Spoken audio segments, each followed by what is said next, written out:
Isang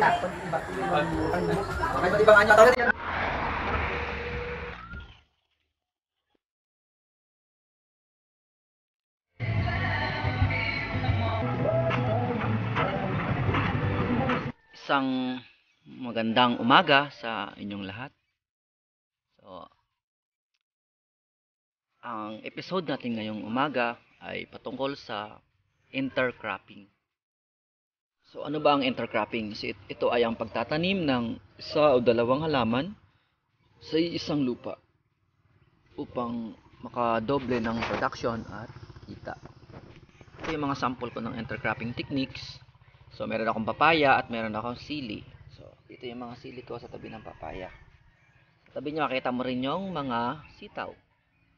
So, makikita mo sa tabi ng sitaw ko, meron akong tinanim na mga kamatis. Dahil ang sitaw ko ay malapit na mamulaklak. So, bago mamatay ang sitaw ay palaki na rin yung kamatis. So, sa pagitan naman ng mga papaya ay meron ding kamatis sa gitna. At makikita mo sa pagitan ay mga sitaw. So, basta masisikatan lang ng araw ang ating halaman ay pwede ito. Pwede ka magtanim.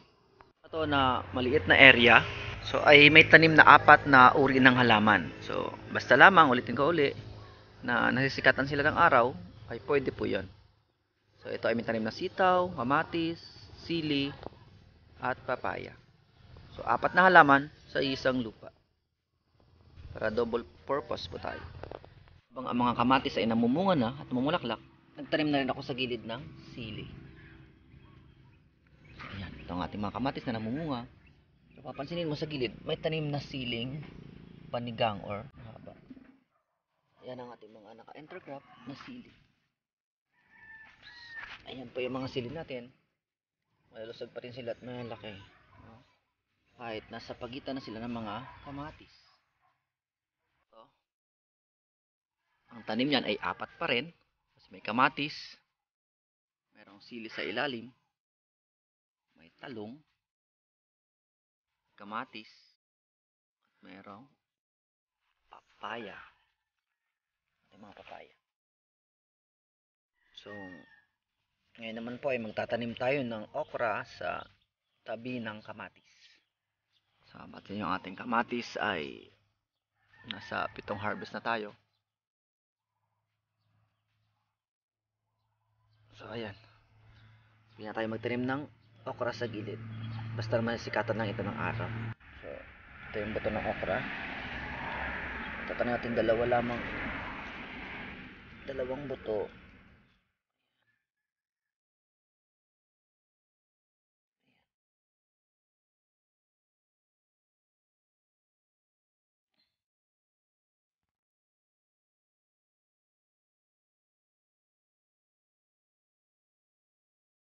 Ayan, dalawang buto. Panatin ng lupa. Ayan.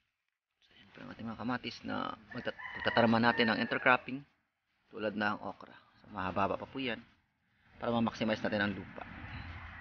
So, isa po sa best itanim sa pagitan ng mga papaya ay ang siling panigang or red hat or siling labuyo. So, katulad nito, tanim na ako ng sili.